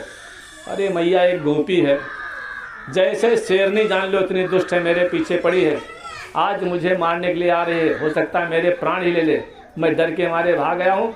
अब मैया मैं घर में छुप करके रहूंगा, बाहर जाने वाला नहीं। अरे मैं चोरी नहीं करता, उसी के लड़के चोरी करते हैं और मेरा नाम लेते हैं। मैया आज तुमको विश्वास हो जाएगा कि असली चोर कौन है। अब मैं बाहर जाऊंगा नहीं, मैं अंदर चल करके बैठता हूँ। कन्हैया सयाना बन करके घर में घुस करके बैठ गए। जसोदा जी ने भी विचार कर लिया, आज कोई भी गोपी शिकायत लेकर के आई और मेरे बेटे का नाम लिया तो मैं सुनने वाली नहीं हूँ। जसोदा मैया भी आंगन में आकर के बैठ गईं। बाल कृष्ण भगवान अंदर कमरे में बैठे हैं। प्रभावती आई, बाहर से आवाज लगाई, अरे जसोदा, ओ जसोदा, तुम्हारे लाला को मैं पकड़ करके लाई हूँ। जसोदा जी ने कहा प्रभावती मेरा कन्हैया तो अंदर बैठा है, जरा घूंघट हटा के देख तू पकड़ के किसको लाई है। घूंघट हटाया, प्रभावती ने देखा तो उसका ही लड़का निकला। इतना गुस्सा लगा, जोर से एक थप्पड़ अपने लड़के मारा, क्यों आया तू? मैया मैं तुम्हारी फजीहत करने के लिए आया हूं, मैं तो तुमसे घर में ही कहा था कि कन्हैया को छोड़ दो। प्रभावती बच्चे को मारती है, लेकिन बच्चा आज हंसता है, रोता नहीं है। प्रसन्न है कि आज मैं अपने गोविंद अपने मित्र के लिए मार खा रही हूं। शास्त्र कहते हैं जो पाप करके मार खाता है वो रोता है, और जो भगवान के लिए मार खाता है वो हंसता है, उसको आनंद आता है, अपने भगवान के लिए मार खा रही हूँ। प्रभावती का लड़का सोचता है कन्हैया रोज मुझे माखन खिलाता है, मिश्री खिलाता है, आज तो पहला दिन लगा कि अपने मित्र के लिए माँ से कुछ मार खा रहा हूँ। कहता है भैया और मार। जसोदा जी कहती प्रभावती तुम क्या कर, उसको छोड़ो, कन्हैया तो अंदर बैठा है। प्रभावती ने कहा मैया मैं एकदम सत्य कहती हूँ, रास्ते में जरूर कुछ गड़बड़ हुई है, मैं कन्हैया को ही पकड़ करके लाई थी। जसोदा ने कहा रास्ते में क्या गड़बड़ हुई, तूने भांग पी करके आई क्या, नशा करके आई? अरे मेरा कन्हैया तो बाहर गया ही नहीं, अंदर बैठा है। जसोदा कहती है कि आनंद रूपी भगवान अंदर हैं, और गोपी कहती है नहीं आनंद रूप बाहर हैं। जो आनंद को बाहर खोजता है उसकी बुराई होती है, उसकी बदनामी होती है। जो आनंद को अपने अंदर खोजता है उसका ही सम्मान होता है। जिसके इसमें आनंद रूपी परमात्मा विराजमान है, खूब आनंद होता है। कन्हैया के लिए जसोदा मैया कहती कन्हैया अंदर है, और गोपी कहती नहीं बाहर है, मैं पकड़ करके लाया, मेरे घर में चोरी गया करके आया है और वहां सब नुकसान करके आया है, रास्ते में कुछ गड़बड़ हुई। अब दोनों की बात आपस में चल रही, वे कहती नहीं अंदर, वे कहती नहीं बाहर है। कन्हैया ने हल्ला गुल्ला सुना, बाहर निकल आए, बोले मैया देखा प्रभावती चाची ने मेरे लिए क्या लेकर के आई हैं, कौन सा प्रसाद लाई, देखा आपने? प्रभावती ने कहा आओ मेरे पास, आज मैं तुम्हें जो प्रसाद दूंगी जिंदगी भर याद करोगे, इतना बड़ा तुमने मेरा अपमान कराया। प्रभावती को भगवान ने खूब छकाया। भगवान की ऐसी ऐसी लीला मधुर है कि हम लोग कहते रहे सुनते रहे तो बहुत दिन लगेगा। तो हम लोग आगे चलते हैं कथा को समाप्त करने की ओर। एक दिन उखल में भगवान बांधे गए और उन्होंने वहां पर नलकुबर मणिग्रीव का उद्धार किया। इसके बाद एक बहुत बड़ा अजगर आया, उसको मार करके भगवान ने गोप गालों से रक्षा की। इसके भगवान 5 अध्याय में भगवान के जो है उसकी कथा है रासलीला की। और इसके बाद एक दिन भगवान वृंदावन में बैठे हैं तो भगवान की एक भोजन लीला बड़ी प्रसिद्ध है, थोड़ा सा सुन लेते हैं। भगवान को अपने भक्तों से, अपने जो है साथियों से बड़ा प्रेम है। आज वृंदावन में भगवान गाय चराने के लिए आए हैं। दोपहर का समय है हमारे गोविंद भगवान अपने मित्रों के साथ भोजन करने के लिए बैठे हैं। सब बच्चों के मन में बड़ा प्रेम है और सभी ग्वाल बाल चाहते हैं कि जब हम लोग बैठे तो हमारा शरीर भगवान के शरीर से छुआ रहे। सब कोई उनके बगल में ही बैठना चाहता है और उनका सबका नियम है, घर से जो भी अपना सामान लेकर के जाते हैं भोजन के लिए, दोपहर के भोजन के लिए, सब अपनी अपनी सामग्री खोल करके रखते हैं और मिलजुल के भोजन करते हैं। जो भी बालक अपने घर से कुछ ना कुछ लेकर के आया है उसको लगता है इसमें जो सबसे बढ़िया चीज बनी है थोड़ा सा अपने गोविंद को खिलाएंगे, भगवान को खिलाएंगे। जो सबसे अच्छा है भगवान को खिलाते हैं, सेकंड क्लास वाला है अपने मित्रों को देते हैं, जो नहीं अच्छा अपना खुद खा लेते हैं। ये सब जो सोचते हैं तो सोचते हैं कि अगर भगवान से दूर बैठेंगे तो भगवान को कैसे खिलाएंगे, फिर उठ करके आना पड़ेगा। तो आज भगवान दोपहर में भोजन की लीला कर रहे हैं, सब लोग बैठे हैं भोजन करने के लिए, बड़ा आनंद है।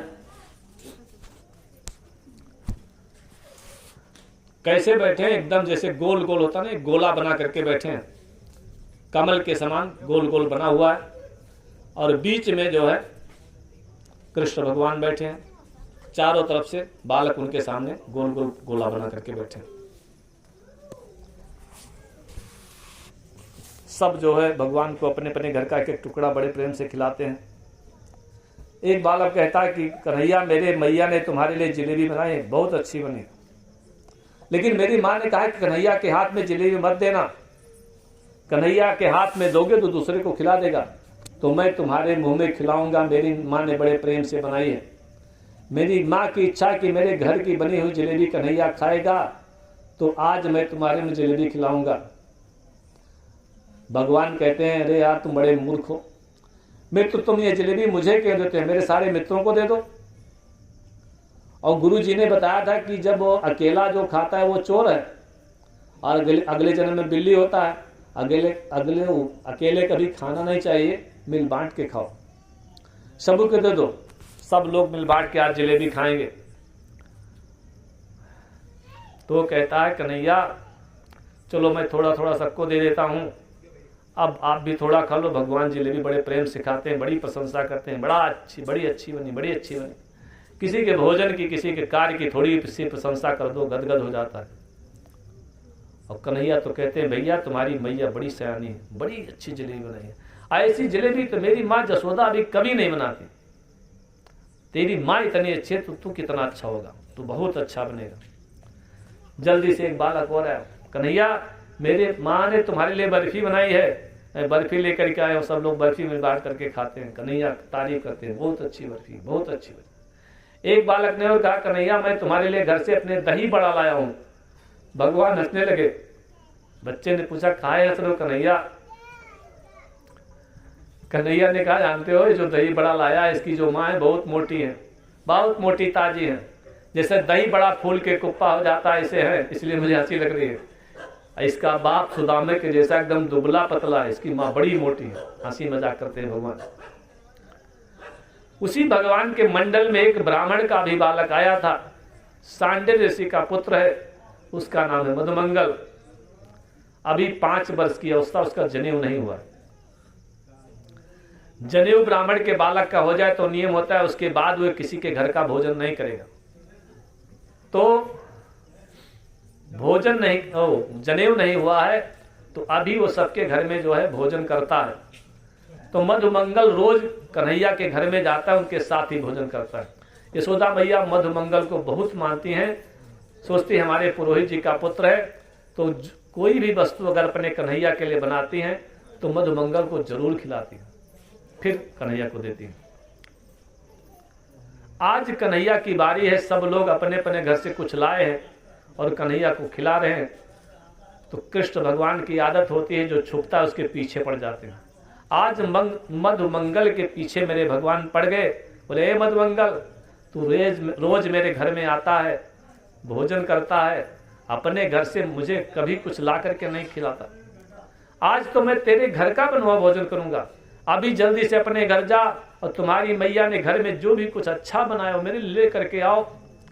मधुमंगल को बड़ा संकोच हुआ, अब कोई बर्फी लाया, कोई जलेबी लाया, कोई हलवा लाया, कोई पूरी लाया।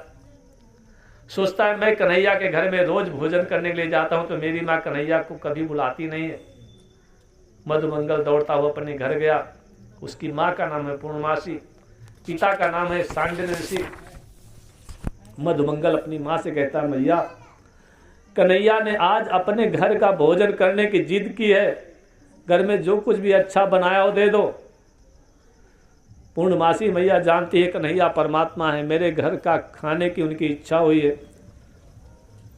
पूर्णमासी ने कहा, बेटा तुम तो जानते हो मैं अपने घर में कभी रसोई बनाती ही नहीं, क्योंकि तुम्हारे पिता इतने तपस्वी, उनको कभी भोजन करने की फुर्सत ही नहीं होती, तो भोजन किसके लिए बने। शास्त्रों में भक्ति करने के बहुत सारे नियम बताए गए हैं। सांडिल्य ऋषि ने उसमें से एक नियम जो है अपना रखा है, क्या कि अपने मन को बांध करके रखा है।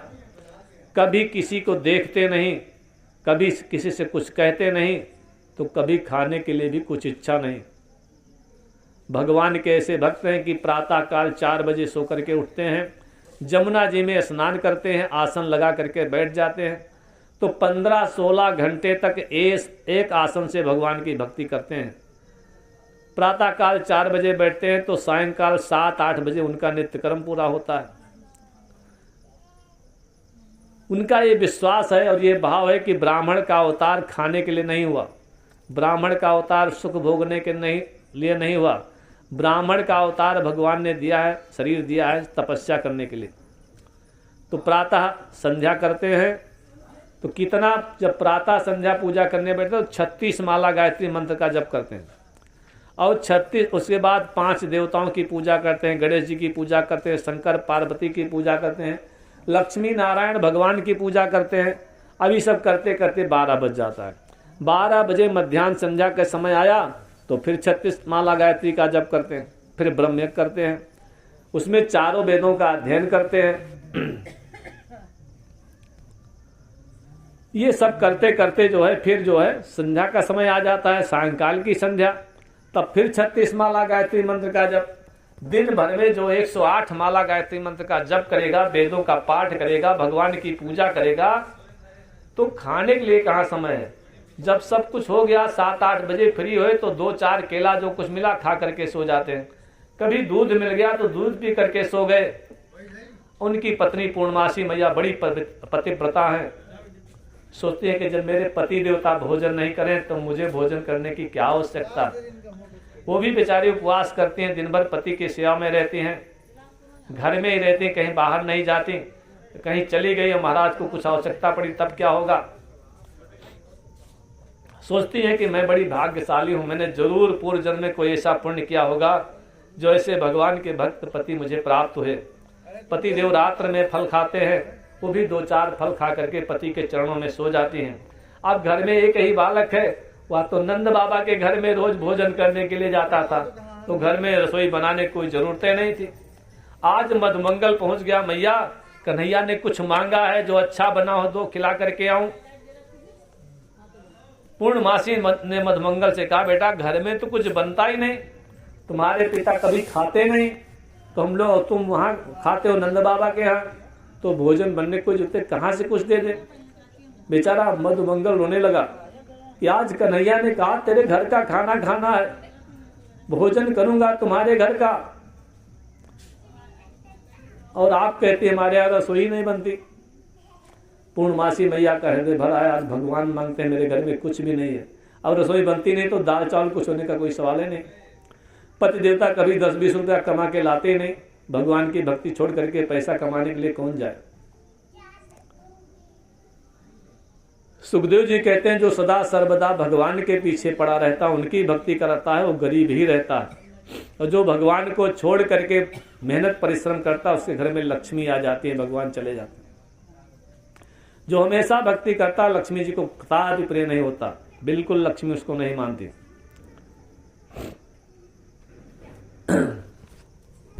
क्योंकि जो हमेशा भगवान का भजन करता रहता है एकांत में, तो लक्ष्मी जी सोचती है यहाँ से हटे तो हमारा भी भगवान के साथ कुछ बातचीत हो, और 24 घंटा जब यही चरण पर कर करके उनका जो है लगा रहेगा तो मेरा नंबर कब आएगा।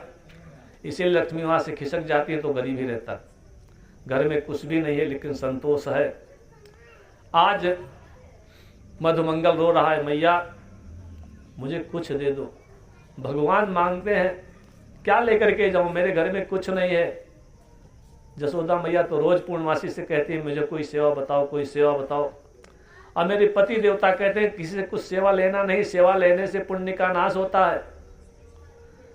सोचती कि आज मैं यशोदा के पास जाऊंगी और कहूंगी यशोदा थोड़ा मेवा मेरे घर में भेज देना, और कल मैं कन्हैया के लिए बहुत अच्छी मिठाई बनाऊंगी और कन्हैया को मिठाई दूंगी। आज तो घर में कुछ नहीं है। बालक रो रहा है, मैया कुछ तो दे दो, कैसे खाली हाथ वापस जाए। मैया ने देखा कल का बासी थोड़ा सा छाछ पड़ा हुआ था, मट्ठा। विचार करते हैं कन्हैया को तो प्रेम की भूख है, वस्तु की भूख नहीं है। वो भगवान है, गरीब ब्राह्मणी उनको क्या खिला सकती है, घर में कुछ है नहीं, चलो यही छाछ दे देती हूँ। कल की खट्टी छाछ बासी रखी थी, भले उसको खाने में थोड़ा कम अच्छा लगेगा, लेकिन अब खाली तो नहीं जाएगा मेरा बालक, और क्या दे। तो उस खट्टी छाछ में एक मुट्ठी शक्कर डाल देती है, मीठी हो जाए, मीठी बना दिया उसको। छोटी सी मटकी में उसको भर दिया, आंखें भर आई, कन्हैया को मैं छाछ देती हूँ, कन्हैया को तो मिठाई खिलानी चाहिए, मेरे घर में कुछ भी मिठाई नहीं है। समझाती बेटा लाला से कहना घर में कुछ था नहीं, इसलिए मेरी मैया ने छाछ दी है, और मेरी मैया ने कहा कि कल कन्हैया के लिए मैं मिठाई बनाऊंगी, तो कल मैं मिठाई लेकर के आऊंगा, आज छाछ खा ले। क्या करे बेचारी, घर में कुछ था नहीं। छाछ की मटकी लेकर के मधुमंगल चला। रास्ते में सोचता है मेरे मित्र को सब लोग मिठाई खिलाते हैं, कोई हलवा खिलाता है, कोई पूड़ी खिलाता है, कोई मक्खन मिश्री खिलाता है, और मैं इस छाछ को लेकर के आया हूँ, कल की खट्टी छाछ, इसको मैं क्या दूं। अब मैं इसको उसे नहीं दूंगा, कल मिठाई लाऊंगा तब खिलाऊंगा, कह दूंगा आज कुछ नहीं है। मटकी उठाया और खुद पीने लगा। गोरस का अपमान नहीं करना चाहिए। निपटाने में लगे हैं कि इसको पी के खत्म कर दे, अगर रहेगा तो कन्हैया छीन के पी जाएगा। भगवान बच्चों के साथ बैठे, उधर निगाह पड़ गई, ये तो देखा जो है इतनी बढ़िया छाछ दिया है मेरी मैया ने, और मधुमंगल दे नहीं रहा। ए मधुमंगल ये क्या कर रहे हो। और बेचारा मटकी में लगा, कुछ बोलते नहीं, पी रहा है, निपटा रहा है। अब एक मटकी छाछ थी, 2 लोगों के पीने भर की, कितने जल्दी पी ले, 5 साल का बालक। कन्हैया कहते हैं मुझे भी छाछ पीना, अकेले मत पीना। मधुमंगल ने मुंह बाहर निकाला, बोले छाछ मैं तुम्हें क्या दे दूं, तुम्हें कल मिठाई दूंगा। अरे कल की बात तो कल, मुझे आज वाला चाहिए। मधुमंगल ने कहा नहीं, मैं तुमको छाछ नहीं दूंगा। कैसे नहीं देगा, मैं तेरी हांडी खींच लूंगा, मैं तुझे छोड़ने वाला नहीं। मधुमंगल ने देखा कन्हैया उठ करके तन के खड़े हो गए, सोचते हम दौड़ता हुआ आएगा और मेरा जो है छीन लेगा, अब छाछ दूंगा अकेला ही पी जाता हूँ। जल्दी जल्दी पीने लगे, जल्दी जल्दी पीने लगे, तो धीरे धीरे खत्म हो गई, कुछ बची नहीं, लेकिन आधा मुंह पर गिरा, आधा कपड़ों गिर गई जल्दी पीने के चक्कर में। भगवान ने देखा हंडी छीन लिया, कुछ है नहीं, पूरा पी गए। बोले मुझे भूख लगी तो मैं पीऊँ ना, तुम्हारे इंतजार बैठा हूँ, तुमको तो कल मिठाई मिलेगी, मैया ने बता दिया है। और जो माता पिता की बात को नहीं मानता वो बालक नरक में जाता है, मैं नरक में जाने वाला नहीं। कन्हैया ने कहा लेकिन मैंने तो आज ये प्रण किया था कि मधुमंगल के घर का मुझे कुछ खाना है, मैं भी छोड़ने वाला नहीं। कस के उसका जो है गर्दन पकड़ा, और मधुमंगल के मुख में जो लगा हुआ था छाछ, उसको भगवान चाट चाट करे, इतना अच्छा, इतना मीठा, इतना मीठा। मधुमंगल ने कहा ये क्या करो, ये क्या करे। अरे बोले, कन्हैया ने कहा तुम पागल हो, तुम्हारे घर की जूठी छाछ मिल जाए मेरी भी बुद्धि सुधर जाए। तुम्हारे पिता बड़े तपस्वी हैं, तुम्हारे पिता की तपस्या के द्वारा ही मेरा पूरा गांव सुखी है। मधुमंगल बेचारे बहुत गरीब थे, आज कन्हैया ने इतने लोगों के बीच में उसके पिता की प्रशंसा कर दी। कन्हैया कहते हैं जो ब्राह्मण 3 बार गायत्री की संध्या करता है, पूजन करता है, ऐसे ब्राह्मण के घर का कुछ भी मिल जाए तो खा करके मेरा मन पवित्र होता है।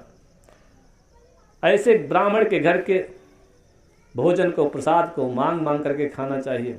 ब्राह्मण कुछ न दे तो कह देना भैया थोड़ा सा जल ही दे दो। बालकृष्ण कहते तुम्हारे पिता इतने बड़े तपस्वी हैं, उनके पुण्य से, उनकी तपस्या से मेरा पूरा कुल गांव सुखी है। मधुमंगल उसका गला जो है भर आया, कन्हैया के कंधे पर हाथ रख दिया, बोला कन्हैया घर में कुछ था नहीं, मेरी माँ रोने लगी थी तो मेरी माँ ने कहा कल कन्हैया के लिए मैं मिठाई पिलाऊंगी। इसके बाद इस लीला को ब्रह्मा जी देख रहे थे, उनको लगा ये कैसा भगवान है, कैसा परमात्मा है जो जूठा कूटा खा करके सही रहता है, ये कोई नकली ग्वाला है, असली ग्वाला भी होता तो जूठा नहीं खाता। उसके बाद भगवान के गौचारण लीला की कथा आती है, धेनुकासुर का वध होता है। जमुना जी में कालिए नाग ने जो है आतंक मचा रखा था, तो भगवान ने उसको भी पराजित करके गेंद खेलने के बहाने उसको वहाँ से भगा दिया। फिर भगवान ने प्रलंबासुर का उद्धार किया। इसके बाद इंद्र का मान वर्धन करने के लिए भगवान ने गोवर्धन लीला की। गोवर्धन को उठाया, 7 दिन 7 रात उठाए रहे। इंद्र ने खूब पानी बरसाया, लेकिन सारे गोकुल वासियों की रक्षा भगवान ने कर ली, किसी का कुछ नहीं बिगड़ा। गिरिराज भगवान की कृपा से सबका कल्याण हो गया। बोले गिरिराज भगवान की। उसके बाद आगे 5 अध्यायों में भगवान के रासलीला की कथा है। बड़ी सुंदर कथा है। रासलीला में कौन आया, भोलेनाथ भी आए थे, गोपियाँ थीं। बड़ी सुंदर रासलीला भगवान की हुई। इसके बाद जो है एक दिन नारद जी पहुंच गए कंस के यहाँ। बोले महाराज तुम बिल्कुल कान में तेल डाल के बैठे हो, रुई की ढट्टी तुमने लगा रखी है, अरे तुम्हारा शत्रु दिनों दिन बड़ा हो रहा है, तुम उसके लिए कुछ कर ही नहीं रहे। कंस ने कहा महाराज करें क्या, जिसको भेजता हूँ वही वापस नहीं आता, जिसको भेजता सब लोग जाते हैं लौट करके, कोई हाल ही नहीं बताता। तो नारद जी बताते हैं यहाँ वहाँ सब अब जो है कहावत है ना कि सनेसन खेती काम नहीं चलेगा, खुद कुछ करो। कहेंगे महाराज क्या करूँ। बोले अगर वहाँ जाने कुछ काम नहीं होता, तुम्हारे पास ढेर सारे पहलवान हैं, वीर हैं, उसको यहीं बुला लो, यहीं बुला करके उसको निपटा दो। आज जो है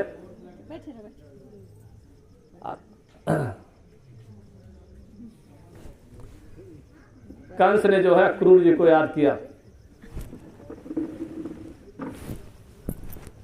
अक्रूर जी को याद किया। बहुत बेचारे बूढ़े हैं, स्थिर बुद्धि हैं, सोचते हैं कि विश्वासघात नहीं करेंगे। कंस जो है अक्रूर जी के घर गया, सीधे बुलाने नहीं भेजा, प्रणाम किया।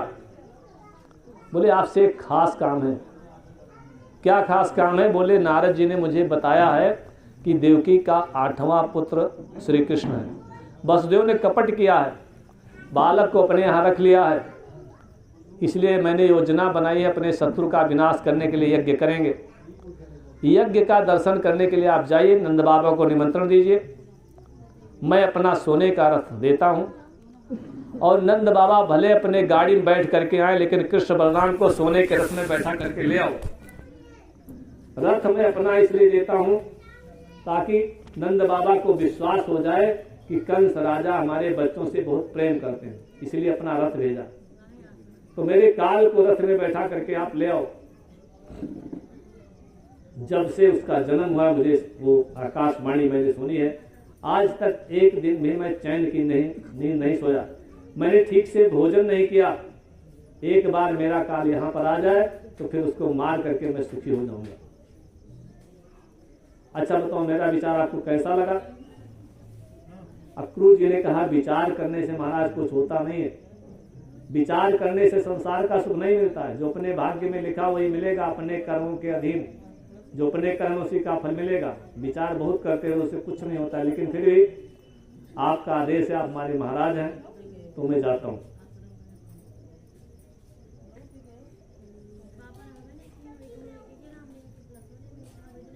कंस घर वापस चले गए। रात भर अक्रूर जी को नींद नहीं आई। आज रात बहुत लंबी हो गई, सोचते कब ये रात खत्म हो और सुबह जल्दी मैं गोकुल में जाऊं और अपने गोपाल कृष्ण का दर्शन करूं। आज तो मेरे भाग्य उदय हो गए कि कंस महाराज ने मुझे इस काम के लिए नियुक्त किया। रात बिना सोए कट गई। सवेरे जल्दी जल्दी उठे, नहा धो करके पूजा पाठ किया, जल्दी से कपड़े इत्यादि पहन करके तैयार आ गए। थोड़ी देर बाद रथ आ गया, मथुरा से चल पड़े गोकुल की ओर।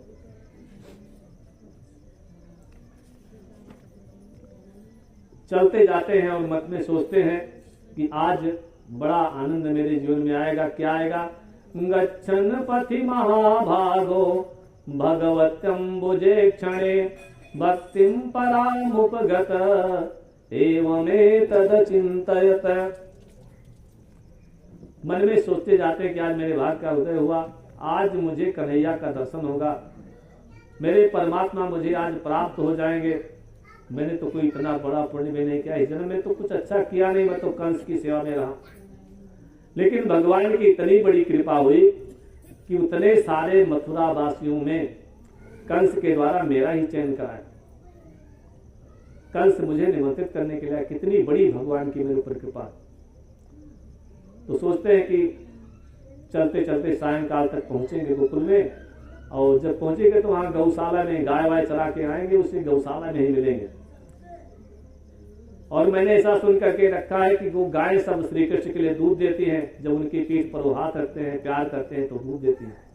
कन्हैया के लिए बहुत सुंदर दूध देती हैं, गाय की बड़ी सेवा करते होंगे। एक बार मैं उन गायों का चरण बंदन करूंगा जिनके ऊपर बार बार भगवान का प्रतिदिन हाथ आता है। फिर मैं उन ग्वाल बालों का बंधन करूंगा जो उनके साथ खेलते हैं, जिनके साथ नित्य परमात्मा निवास करते हैं। ये सब सोचते सोचते जाते हैं और फिर सोचते हैं इसके बाद मैं बलराम जी को प्रणाम करूंगा, बड़े भैया। उसके बाद मैं श्री कृष्ण के चरणों में लेट करके प्रणाम करूंगा और कहूंगा कि हजारों लाखों वर्षों से मैं आपसे दूर रहूं, लेकिन मैं आपकी शरण में मेरा कल्याण करें। ये सब सोचते चाहते जाते हैं। भगवान का चिंतन करते हुए भगवान से मिलने जा रहे हैं। सूत जी कहते हैं जब भगवान के पास जाओ तो भगवान का चिंतन करते हुए जाओ, संसार का चिंतन करते हुए न जाओ, तो भगवान की कृपा होगी। अक्रूर जी ने संकल्प कर रखा है कि जब मैं भगवान के चरणों में लेट करके प्रणाम करूंगा तो भगवान मेरे सिर पर अपना हाथ रखेंगे, मुझे उठा लेंगे तो मेरा कल्याण हो जाएगा। मेरी बुढ़ापा वाली अवस्था है, कब शरीर छूट जाए कुछ पता नहीं, एक बार भगवान मुझे अपना लेंगे तो मेरा भी कल्याण हो जाएगा। तो सोचते हैं कि चाहे पूरी रात उनके चरणों पर लेटना पड़े, जब तक उठाएंगे नहीं मैं उठने वाला नहीं हूं। ऐसे नाना प्रकार के विचार करते हुए रथ में बैठ करके धीरे धीरे जा रहे हैं।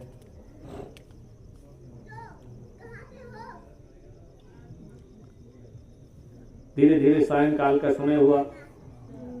अक्रूर जी महाराज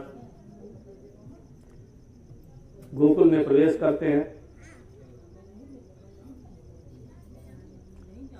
मन में भाव उठता है कि एक बार कन्हैया मुझे काका जी कह दे। गोविंद भगवान समझ गए काका जी ने मेरा क्या जाता है, क्या खर्च होगा। जब चरणों में लेट करके अपने नियम के अनुसार प्रणाम किया तो भगवान ने सिर मस्तक पर हाथ रखा, उठाया, काका जी उठो, अब ये क्या कर रहे, उठो जल्दी से। अक्रूर जी प्रसन्न हो गए, मेरा सब कुछ बन गया। इसके बाद बलराम जी ने अक्रूर जी का हाथ पकड़ा, काका चलो अंदर चलते हैं, नंद बाबा आपको बुला रहे हैं। नंद जी स्वागत करते हैं। थके थकाए आए थे, स्नान कराया, पूजन किया, संध्या किया, उसके बाद भोजन पानी की व्यवस्था हुई और उसके बाद आसन लगा दिया गया। अपने आसन पर अक्रूर जी बैठ गए। कुशल समाचार पूछा जा रहा है, कैसा है मथुरा वासी, सब कुशल से हैं, कंस महाराज ठीक ठाक हैं। अक्रूर जी ने कहा सब ठीक है, सब लोग आपको बहुत याद करते हैं, बहुत दिन से आप मथुरा गए नहीं। और जानते हो कल से कंस महाराज के यहाँ एक बड़ा भारी यज्ञ का आयोजन होने वाला है। यज्ञ का दर्शन करने के लिए आप लोगों को आना है। मुझे खास रूप से विशेष रूप से निमंत्रण देने के लिए कंस महाराज ने भेजा है। सबकी इच्छा है और महाराज कंस की भी इच्छा है कि रामकृष्ण 11 वर्ष के हो गए हैं, मथुरा पास में है लेकिन अभी एक बार भी मथुरा आए नहीं, तो मथुरा में आए। और कंस महाराज तो इतने दयालु हैं कि उन्होंने कन्हैया को लाने के लिए सोने का रथ भेजा और मुझसे ऐसा कहा कि नंद बाबा भले ही गाड़ी में आए लेकिन हमारे भांजों को जो है रथ में बैठा करके लाना। नंद बाबा बेचारे बड़े भोले, बड़े सरल है, कभी किसी के साथ छल कपट किया नहीं। तो भले कंस ने छल कपट वाला रथ भेजा है लेकिन नंद बाबा बहुत सरल, बड़ा आनंदित होते हैं, कल मेरा कन्हैया रथ में बैठेगा, पहली बार रथ बैठेगा। जब मैंने बचपन में किसी ब्राह्मण को इसकी कुंडली दिखाई थी तो उसने बताया था कि तुम्हारा कन्हैया आज भले गायों के पीछे खुद नंगे पांव चलता है लेकिन उसकी कुंडली में बहुत बड़ा राजयोग है। और किसी दिन जो है जब वो 10 साल का हो जाएगा, 10 साल के बाद उसका राजयोग प्रारंभ हो जाएगा। और जब राजयोग प्रारंभ हो जाएगा तो गायों के पीछे नहीं चलेगा, आपके घर में कोई वाहन आएगा, उसको बैठा करके ले जाएगा। ऐसा उन्होंने सुना था। आज उस ब्राह्मण का वचन सत्य हो गया। महाराज कंस ने सोने का रथ भेजा, कल मेरा कन्हैया रथ में बैठेगा। बहुत आनंदित है। नंद जी अक्रूर से कहते हैं, महाराज हमारी बड़ी इच्छा थी कि एक बार कन्हैया को मैं मथुरा दिखाऊं। अब महाराज का आमंत्रण है तो दोनों बच्चों को जो है कल मैं लेकर के आऊंगा। मैं भले अपने गाड़ी से आऊं, लेकिन आप कहें तो बच्चों को रथ बैठाऊंगा। रात में ही मथुरा जाने के लिए तैयारी होने लगी। ग्वाल बाल मित्रों ने सुना कन्हैया कल मथुरा जाने वाला है। सब बालक आ गए नंद बाबा के पास, बोले हम भी जाएंगे, कन्हैया के बिना हम यहाँ नहीं रहेंगे। कन्हैया अकेला चला गया तो वहां किसके साथ खेलेगा? अब मेरा कन्हैया जब धूल में गिरेगा तो उसको कौन संभालेगा? एक कहता है कि मैं हमेशा, जो सबसे छोटा बालक था, कहता है कि मैं हमेशा उसका हाथ पकड़ करके लेके चलता हूँ, मेरे बिना कैसे चलेगा, मैं उसके साथ जरूर जाऊंगा। नंद बाबा ने कहा ठीक है चलना, अपने अपने घर जाओ, माता पिता आज्ञा ने वो करना, अगर वो आज्ञा देते तो मैं लेकर के चलूंगा, सबको मथुरा दिखा लाऊंगा। सब बच्चे अपने घर गए, माताओं से कहते हैं कन्हैया कल मथुरा जाने वाला है, मैं भी जाऊंगा। माताएं कहती जाओ बेटा, कन्हैया को संभाल के वहां रखना, हमारे गोकुल का वो प्राण है। बाल बाल बाल कहते मैया हम कन्हैया के ले जाते। सब बाल बाल दौड़ते हुए आ गए। नंद बाबा से कहा हमारी माँ ने आज्ञा दे दिया, हम लोग चलेंगे। नंद बाबा ने कहा अभी नहीं, जाओ कल प्रातः काल तैयार होकर के जल्दी आना, हम सब लोग गाड़ी में बैठ करके आगे आगे चलेंगे, 12 बजे तक मथुरा पहुंच जाएंगे, वहां जाकर भोजन करेंगे, विश्राम करेंगे, और कल कन्हैया यहाँ से नहा धो करके और संध्या पूजा करके रथ में बैठ करके हमारे बाद में आएगा, तो हम लोग सुबह जल्दी निकलेंगे। बालक कहते चिंता मत करना, कन्हैया के रथ में हम लोग नहीं बैठना चाहते, हम लोग एक बार देखना चाहते कन्हैया रथ में बैठ करके लगता कैसे। जब रथ आगे आगे चलेगा तो हम लोग पीछे दौड़ते हुए चलेंगे। नंद समझाते हैं कि ऐसा नहीं, हम लोग गाड़ी में बैठकर चलेंगे, वो मथुरा ऐसे दूर है, पास में थोड़ा है। बोले नहीं बाबा, हमने सुना कि बस जमुना के उस पार जो है मथुरा। बोले हाँ जमुना के उस पार, लेकिन जमुना का उस पार यहाँ थोड़ा है। इधर जसोदा मैया को खबर मिली कि हमारा कन्हैया कल जाने वाला है मथुरा। नंद बाबा को समझाते हैं कि कल आप मथुरा जाने वाले हो, मेरे पुत्र को ले जाओगे, मेरी आंखों से दूर कर दोगे, मैं कैसे अपना जीवन दिन कैसे काटूंगी। 3-4 दिन से मैं बहुत बुरा बुरा सपना देखती थी, पता नहीं क्या होने वाला है, ऐसे खराब सपने क्यों दिखाई देते हैं। ये क्रूर महाराज जो आए तुम्हारे साथ जब मीठी मीठी बातें करे तो मुझे कुछ शंका हो गई थी, अब तो मुझे बिल्कुल काल के समान दिखाई देते हैं। मेरे कृष्ण को यहाँ से लेकर के चले जाएंगे। पता नहीं क्यों मुझे ऐसा लगता है कि मथुरा में जाने के बाद कन्हैया जल्दी नहीं आएगा। मेरा कन्हैया बड़ा सुंदर लगता है, कहीं ऐसा ना हो कि वो मथुरा में जाए तो वहां की स्त्रियां उसके ऊपर कोई जादू टोना कर दे। अगर किसी ने जादू टोना कर दिया तो लौट करके वहां से आने वाला नहीं, तो मैं उसको जाने नहीं दूंगी। तुम बलराम को लेकर के चले जाओ। उसकी दिनचर्या किसी को पता नहीं, सुबह जब सो करके उठता है तो उसको तुरंत भूख लगती है, तो सुबह सुबह में जल्दी उसको गरम गरम बना करके कुछ खिलाती हूँ। हम मथुरा में जाने के बाद उसको क्यों खिलाएगा, मैं अपने बच्चे को नहीं जाने दूंगा। बार बार बेचारी कहती है। नंद बाबा कहते हैं इनको कब तक घर में रखोगे, 10 साल के हो गए, संसार में जाएंगे, दुनियादारी को सीखेंगे, मथुरा देखेंगे, आगे सारा राजकाज इन्हीं को तो संभालना है, और मैं भी साथ में जा रहा हूँ, सुरक्षित लेकर के आ जाऊंगा। जसोदा जी पूछती तो कब आएगा कन्हैया। नंद बाबा ने कहा बस मैं यूं गया और यूं आया, अपने साथ ही लेकर के चलाऊंगा। नंद बाबा भी बेचारे नहीं जानते हैं कि मथुरा में जाने के बाद क्या होगा। कहते हैं मैं उसको साथ में लेकर के आऊंगा, लेकिन माँ का मन नहीं मानता है।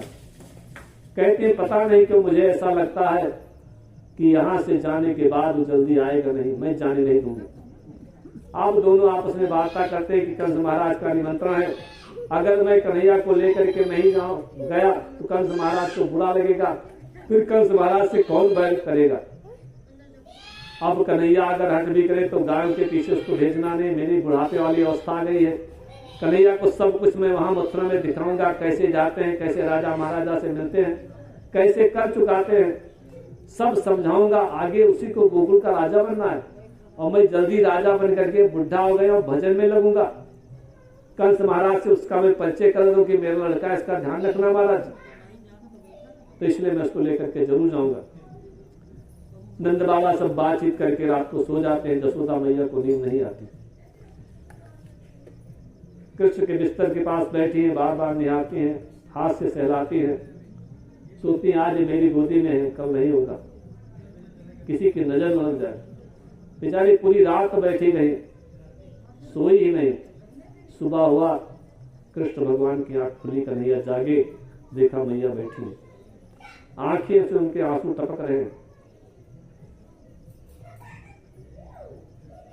भगवान उठ करके मैया की गोद में बैठ गए। बोलते मैया, जब मैं तुम्हारी आंखों में आंसू देखता हूं मुझे बड़ा दुख।